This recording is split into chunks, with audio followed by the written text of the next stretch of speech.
Tu as une feuille devant toi déjà, je vais voir un petit peu ce qu'il en est du groupe. Tu récupères du monde ou...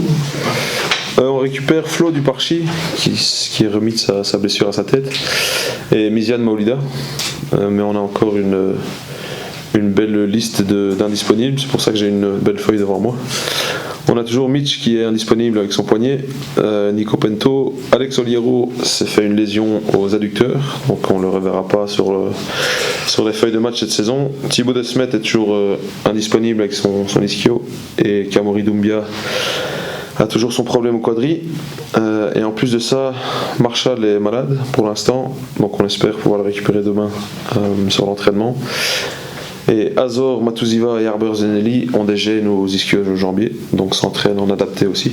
Donc la liste commence à être longue, et en plus de ça on a rajouté Keita et Terence Koudou qui sont à la Coupe du Monde U20, donc le groupe est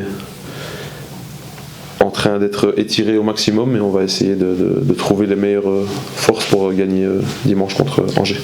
Les blessures aux ischios, c'est qu'on arrive en fin de saison, ça commence un peu à tirer, c'est assez logique.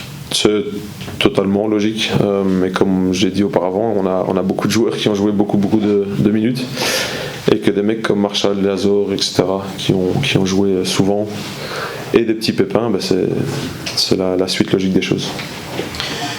À quoi vous attendez dimanche? On a beaucoup parlé de ces blocs bas, notamment sur le dernier match challenge dans une autre configuration, le match de Strasbourg, le match de Brest, de Clermont. Est-ce que face à Angers, tu t'attends à ce style de confrontation tactique, ou peut-être espérer face à une équipe qui joue maintenant visiblement très détendue, autre chose? Je pense qu'il y aura les deux, parce que comme vous dites, Angers c'est exactement où ils vont, et ils sont relax dans le sens où ils peuvent préparer les matchs sans vraiment de pression, donc j'espère qu'ils vont venir ici et qu'ils vont vouloir jouer, mais il y aura forcément des moments dans le match où ils seront un peu plus en bloc bas, et qu'on devra trouver des solutions offensives. Donc on s'est un peu préparé à tous les scénarios, mais je pense que le plus important sur ce match d'Angers, ça va être nous.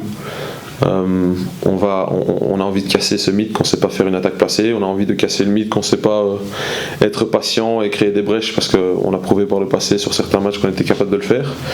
Donc je pense que c'est un bon match et un bon test pour nous, pour montrer qu'on a grandi comme équipe, qu'on a trouvé pas mal de maturité dans ce qu'on fait et dans les personnes qu'on est. Donc c'est bien, c'est intéressant, ça va nous pousser à être encore une fois la meilleure version de nous-mêmes. Et on veut et on doit se rendre le match agréable à jouer, et ça passe par être bon avec le ballon, ça passe par être vigilant sur nos temps défensifs, et ouais, on a envie de prendre du plaisir. On est à domicile, les supporters seront là, ou je l'espère, donc c'est un match intéressant pour nous, et c'est un match qui pourrait encore une fois nous permettre de passer une étape supplémentaire. Face à une équipe qui a vécu une saison très difficile, avec une relégation qui est déjà actée, est-ce que le danger, ce qu'il faut éviter de se dire, c'est il faut absolument gagner contre une équipe qui n'a justement pas gagné beaucoup de matchs cette saison, pour vraiment se concentrer sur, comme tu dis, sur soi? C'est pas qu'il faut absolument gagner, c'est qu'on veut absolument gagner, parce encore une fois, on est compétiteur, qu'on a envie de prendre les points, surtout ici à domicile. Mais on va pas se prendre la tête ou trop regarder cette équipe d'Angers. On la respecte. Il y a énormément de qualités individuelles, et collectivement sur les dernières rencontres c'était intéressant. Ils ne sont jamais fait éteindre par qui que ce soit. Donc on les respecte, mais je le dis, on va se focaliser sur nous-mêmes. Il y a des choses qui n'ont pas été après le pénalty concédé la semaine dernière. Il y a beaucoup d'axes d'amélioration. Il y a beaucoup de choses où on doit progresser, et c'est ce qu'on a envie de faire sur les 3 matchs qui restent, que ce soit Angers, Lyon ou Montpellier. Peu importe l'adversaire, on a envie de montrer qu'on grandit, qu'on apprend, tout en restant le stade de Reims, où on va faire des erreurs et on va faire des choses qui ne sont pas tout à fait justes, mais au moins on veut essayer, on veut être proactif dans tout ce qu'on fait. Même s'il ne reste plus beaucoup de jokers, il y a encore la possibilité vraiment de terminer dans ce top 10. C'est une réalité quand on regarde le calendrier et le calendrier des adversaires également. Ça doit rester l'objectif, ça, être au moins 10e. Ouais, non, clairement, je dis, il y a aussi ce record du club qu'on veut battre aussi, et certains records personnels que les joueurs ont envie d'atteindre aussi. Donc c'est intéressant. On n'a pas besoin de source de motivation, il n'y a pas question d'être en vacances déjà maintenant. Il nous reste 3 matchs, il reste 2 semaines d'entraînement complètes à vivre ensemble, Et je le dis, on va aller jusqu'au bout des choses parce qu'on a envie de montrer qu'on est professionnel, on est mature, on est une équipe qui progresse. Et ça passe par 2 semaines complètes d'entraînement et 3 matchs intéressants en plus à vouloir gagner. Au niveau motivation, tu trouves que les joueurs sont toujours concentrés on ne parle pas de vacances, mais est-ce que tu le ressens dans les jeux, dans le travail, au quotidien? Ils sont à l'écoute toujours, ils sont... Non, pour être honnête, toutes les séances d'entraînement de cette semaine ont été excellentes. On a 2 jours du match aujourd'hui, mais on a eu une énorme intensité dans toutes les parties de l'entraînement. Donc non, j'ai vraiment pas à me plaindre à ce niveau-là. Mais je le dis, on est le Stade de Reims. On n'est pas habitué à tous les scénarios qu'on a eu face à nous cette saison. Mais c'est bien parce que ça montre qu'on est en train de grandir, ça montre qu'on est en train d'apprendre. Et tout ne sera pas parfait, mais on va faire en sorte de contrôler le plus d'éléments possible et de vraiment pousser pour que le Stade de Reims soit une équipe dans le futur qui est capable de trouver des solutions face à ces problèmes-là. J'avais une question concernant parmi tes trouvailles en fait tactiques, tu avais changé Mounetsi de place en fait, tu fais jouer un peu plus haut. Pourquoi tu as fait ça et qu'est-ce qui t'apporte dans ce nouveau rôle, dans ce nouveau poste? Son énergie, pas aujourd'hui ni hier parce qu'il était malade, mais non, son énergie, je pense que si t'es un adversaire et que tu vois Marshall Mounetsi foncer vers toi dans un de nos presses hauts, c'est assez impactant et c'est pas super confortable à vivre. Mais en plus de ça, une des plus grandes qualités qu'il a, c'est sa projection dans la surface adverse. Il est toujours capable, comme il l'a été contre Lille par exemple. Et je sais pas combien de buts il a mis au total cette année, mais il doit être à 7 ou 8. Donc ça c'est intéressant. Il a cette projection dans la surface adverse. Il a une énergie de fou dans le press et dans le contre-press qu'on a envie de mettre. Et c'est aussi quelque chose qu'il a envie de faire lui-même. Il a envie d'être haut sur le terrain, il a envie d'être proactif et de lancer un peu la dynamique et l'énergie de l'équipe. Et ce poste-là lui permet un peu plus de le faire. C'est un défenseur central. Orlando Pirates en Afrique du Sud, il joue arrière central, et tu en fais quasiment numéro 10 ou un 9,5 parfois derrière Balogun. C'est assez surprenant. Mais c'est l'avantage de Marshall, c'est que tu pourrais lui demander de jouer au but, je crois, et il le ferait. Et il l'a fait en coupe contre Toulouse où il a joué def central. Et malgré le fait qu'on ait perdu à Toulouse, il a fait un match très très correct. Il a joué dans un rôle un peu plus bas au début de la saison, mais il est parfaitement capable de le faire. C'est juste que on essaie de trouver un équilibre collectif où chaque joueur est capable d'apporter le plus possible.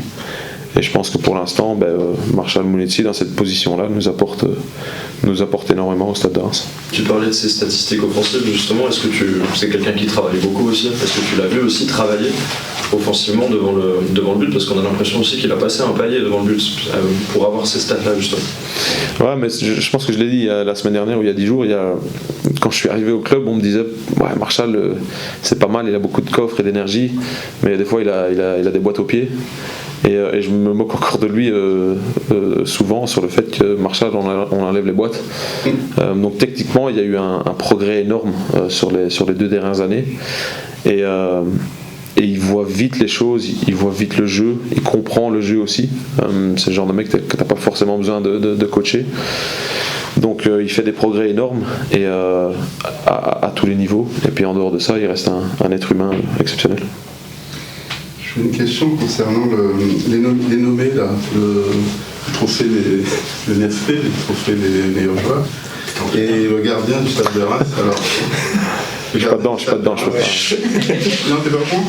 Si, je suis au courant, mais moi je suis pas dedans, donc je peux pas. Non, t'es pas dedans. Déjà toi, tu es pas dedans, c'est dommage. Mais le gardien, notre gardien à nous, Evan, qui ne figure pas, est-ce que ça te gêne ou est-ce que tu es un peu déçu qu'il n'y soit pas? Parce qu'on regarde un peu les prestations qu'il a fait, ou même ceux qui y figurent n'ont pas non plus. Voilà. Je ne suis pas là pour juger qui que ce soit ou quoi que ce soit, mais savoir qu'il n'y a aucun joueur du Stade de Reims dans une des listes, avec les choses qu'on a pu mettre en place et qu'on a fait cette année, je trouve ça dommage pour eux surtout. Mais c'est qu'on n'est pas encore au niveau espéré par certains, ou qu'on doit déranger par moment, je sais pas. Mais je vais pas me prendre la tête avec ça. Je sais quel problème j'ai pu causer, je sais comment on est perçu par certaines personnes. C'est un fait, c'est une réalité, mais on va pas se prendre la tête avec ça. S'il y a des joueurs qui sont nominés, qui sont dedans, je leur souhaite tout le meilleur, sincèrement. Mais pareil pour les entraîneurs. Et j'espère que le meilleur gagnera. Mais à nous d'encore faire plus et de prouver encore à d'autres personnes qu'on est légitime ou qu'on devrait être dans ces listes-là. Mais le fait est qu'aujourd'hui, on n'y est pas. Tu t'y attendais, toi, un peu personnellement, à faire partie de cette liste dans le staff entraîneur? Je suis pas un entraîneur diplômé, donc je ne pourrais pas être. C'est ça. C'est ça qui t'en fait payer, en fait. Je sais pas, ça me dérange pas. C'est pas un problème. J'ai aucun souci avec ça. C'est dommage. Je pense pas qu'il y en a d'autres qui ont fait 17 matchs sans défaite. 19, voilà, c'est dommage. C'est la vie. Je ne suis pas encore diplômé, je le serai un jour et je pourrai me pousser à être ce meilleur entraîneur un jour, mais pour l'instant c'est pas encore le cas. Pragmatiquement, pour revenir au gardien, puisque Flo revient, puisque tu n'as ni Nicolas ni Alexandre Liro, tu le prendrais ou seras en mesure de pour ce week-end? Flo peut-être pas, c'est pas juste. Non, si, Flo il sera en mesure d'être sur la feuille de match sans souci. C'est juste qu'il a eu un accident grave et dangereux et qui nous a fait tous peur et à lui aussi je pense en début de saison. Et c'est faire les étapes, prendre les choses par étapes et faire les choses dans une suite logique pour pas le perdre et pas lui mettre sa santé en danger. Mais on a eu la confirmation par le neurologue et tous les médecins nécessaires qu'il est en mesure de jouer et de s'entraîner, et c'est ce qu'il a fait toute cette semaine, donc c'est bien pour nous et c'est surtout bien pour lui. Valentin te succède là sur la chaise, si je puis dire. Quel regard tu portes sur son évolution, sa prestation à Rennes notamment, qui était peut-être un déclic déjà pour lui, dans sa jeune carrière? Très très bien, il a un potentiel énorme, à lui de rester les pieds sur terre et la tête bien vissée sur les épaules, mais je pense que c'est le genre de personnage qui est comme ça et qui le fera sans aucun souci. Mais je pense qu'il a un volume de jeu, un volume de course et une agressivité saine dans ce qu'il est capable de faire qui sont super intéressantes. Il est très complet, il peut encore rajouter un tas de trucs à son jeu comme des stats, comme son positionnement et son intransigeance défensive. Mais pour un garçon de son âge d'être à haut niveau auquel il est aujourd'hui, c'est super intéressant pour nous, le club, et pour lui. Et s'il passe les étapes et s'il continue à travailler comme il est en train de le faire, il y a une belle et grande carrière qui lui est promise, je pense, sans lui mettre la pression, parce qu'il s'en fout un peu de la pression. Donc non, il faut souligner l'état d'esprit dans lequel il est, il faut souligner les qualités qu'il a, et continuer à l'aider à passer les étapes une par une. Et je le dis, un jour il partira d'ici et il sera un très très bon joueur. J'avais une dernière question concernant, je ne sais pas comment tu fonctionnes. Généralement en fin de saison, il y a des entretiens individuels, des bilans individuels, etc. Tu fonctionnes comme ça aussi, tu vois tous les joueurs, les filent dans ton bureau pour parler un peu de leur saison, pour leur dire voilà, on attend plus de toi, ou on te garde pas, ou je sais pas comment ça se passe. Non, n'ayant moi-même pas encore re-signé, je ne serai pas en position de leur dire ça. Donc, on a une communication très claire avec le club, et c'est le club qui s'occupe de dire aux joueurs concernés qui sont conservés ou pas. Moi, je les vois tous les jours. Cette semaine, je crois que j'ai eu une dizaine de conversations avec des joueurs dans mon bureau, individuel, juste pour les sentir où ils sont, comment ils se sentent, dans quelle direction on peut aller avec eux. Mais pour ce qui est des choses un peu plus officielles, le club s'en occupe et pas moi. Même si c'est pas encore les vacances, là, vous avez fixé la date de la reprise de l'entraînement?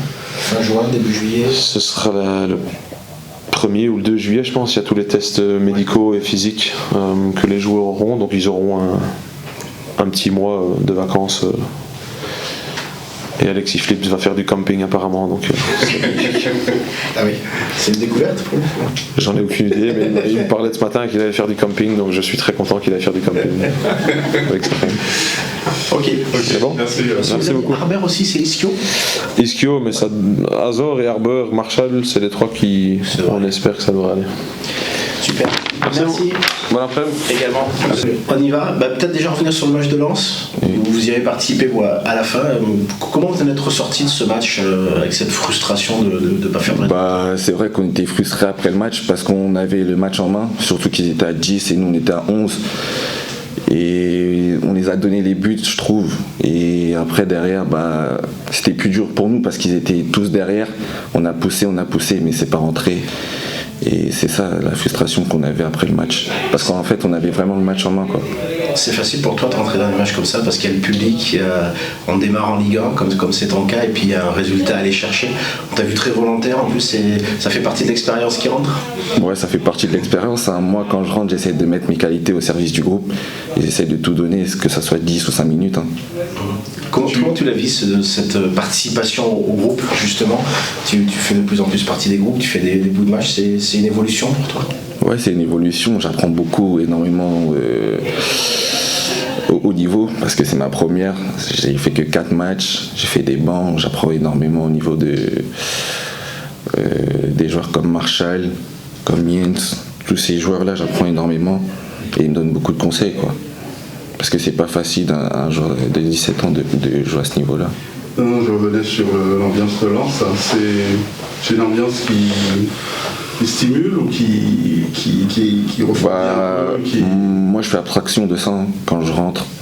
Que je sois ouais, non, je me mets. Pas le public, si j'entends, j'entends, mais je suis dans ma bulle, quoi. Ouais, je suis dans ma bulle. Si on t'avait dit en début de saison que tu aurais cette trajectoire-là, avec, comme tu dis, ces 4 matchs en Ligue 1, une petite réalisation contre Rennes, est-ce que tu aurais dit vous êtes fou? Est-ce que tu aurais cru? Ou est-ce que c'était un objectif? Je savais que ça allait venir naturellement, en fait. Sans être précis, je savais que ça allait venir parce que voilà, ce que je montrais quand même, c'était plutôt satisfaisant. Et la direction me le disait souvent, du coup, je savais que ça allait venir naturellement, quoi. Comment tu as ressenti l'écart de niveau de la Ligue 1 entre les matchs de National 2 que tu as pu jouer? C'est vraiment un autre monde sur l'intensité, sur... Ah ouais, c'est vraiment un autre monde sur l'intensité. C'est quoi la différence, la grosse différence? Tactiquement déjà, c'est un niveau supérieur tactiquement. Dans l'intensité, nettement au-dessus. En fait, partout c'est au-dessus en fait. Et si t'es pas concentré dès le début, ça paye cash, que ce soit avec ballon ou sans ballon. Dans les duels notamment? Ouais, dans les duels aussi, ouais, dans l'impact. Et un ballon perdu, ça peut être... ça peut être catastrophique. Tu Surtout. parlais tout à l'heure des anciens qui t'entourent. Oui. Marshall, parle-moi un peu de lui. Qu'est-ce qui t'apporte un joueur comme lui? Moi, Marshall, je m'en souviens du premier match. Il m'avait dit que lui, il voulait courir plus que moi, se donner à fond, quoi, pour moi, pour me mettre dans le bain, parce que face à Rennes, c'était vraiment un très gros match. Et lui, directement, il voulait m'apporter ce soutien-là. Du coup, c'est ça que j'ai retenu de lui. Franchement, c'était quelque chose de grand ce qu'il a fait. C'est un marathonien. Ouais, il court beaucoup. Il court beaucoup, hein. Ouais, il court beaucoup. À l'entraînement aussi? Ouais, à l'entraînement aussi, il court beaucoup. Ouais. Pour parler de ton match contre Rennes, après le match, justement, on t'avait croisé, puis on avait surtout parlé de toi avec Will, avec des joueurs qui nous avaient tous dit que c'était dommage que tu te retrouves dans cette équipe en difficulté et que tu avais entre guillemets été l'une des seules notes positives de la rencontre à Rennes. Qu'est-ce que ça te fait d'entendre ça et d'avoir ces compliments-là? C'est positif. Après, comme je l'avais dit à la fin du match, voilà, garder la tête froide, parce que souvent quand tu es jeune et que tu fais une belle performance comme ça, tu peux partir en vrille, poser des questions et tout. Du coup, non, moi, après le match, j'ai regardé mon match, ce que j'avais fait de bien, ce que j'avais fait de pas bien, et puis après derrière c'est reparti. C'était reparti. C'est ce que le coach vient de nous dire, avec un gros volume de jeu, mais garder la tête froide, évoluer sans pression. Ça aussi, ça fait plaisir. Ce sont des axes de progression aussi qui sont importants pour toi. Quels sont les axes de progression? La confiance, effectivement, rester sur terre, humble. Ouais, ça c'est des gros axes de progression. J'ai cette chance-là aussi d'avoir des frères et une famille qui m'aident là-dessus aussi. Du coup, c'est très très bien pour moi, quoi. Tu es de quel point? C'est la région parisienne? Non, moi je suis de Reims. Tu es Rennes? Oui, je suis Rennes. Ton poste c'est plutôt sentinelle? Moi je préfère jouer 8. Après je peux évoluer aussi en 6 ou aussi en 10. Qu'est-ce que ça te fait en étant rémois et du coup formé à la Neuvillette de percer au Stade de Reims? Là, on a vécu tes premières minutes en Ligue 1 au Stade de Reims. C'était aussi un objectif? Ah ouais, c'était un très très gros objectif pour moi de pouvoir rentrer ici à Delaune. Et qu'est-ce que ça fait? C'est de la fierté. Hein. J'ai été formé ici, je suis venu ici en U11 et depuis U11 jusqu'ici. Hein. Du coup, c'est une énorme fierté pour moi. Plus petit, t'allais les voir les matchs à Delaune? Ouais, c'est quelle période justement par rapport à ton âge ça correspond à des années de Ligue 2 avec ODR Fortes, j'ai connu aussi Agassa. C'est dans les années 2010 par là? Ouais, par là, ouais. Tag Alfred, Anthony Weber qui est ici. Odair Fortes, Krikoviak. Depuis petit quoi en fait. Le Fournier, T'es supporter du Stade de Reims? Ouais, j'ai porté le maillot dans l'équipe. J'ai connu aussi Benjamin Mkonjo qui est camerounais aussi, qui était là une période, je crois qu'il était là en 2014. 2014, ouais, c'est ça. L'année de là. Donc tu étais de la montée en 2012. Oui, j'étais avec eux. Tu allais dans les rues quand même, localement là. C'est quoi ton objectif désormais? Il y a une saison qui se termine et une autre qui va évidemment démarrer. Est-ce que tu penses avoir un autre statut la saison prochaine? C'est peut-être de plus jouer, encore plus t'imposer? Mon objectif personnellement, moi, c'est de plus jouer l'année prochaine, de vraiment m'installer dans le groupe. Et après, je sais que ça va venir aussi naturellement et de pas trop être pressé. Mais vraiment, mon objectif, moi, c'est d'être installé et de performer l'année prochaine.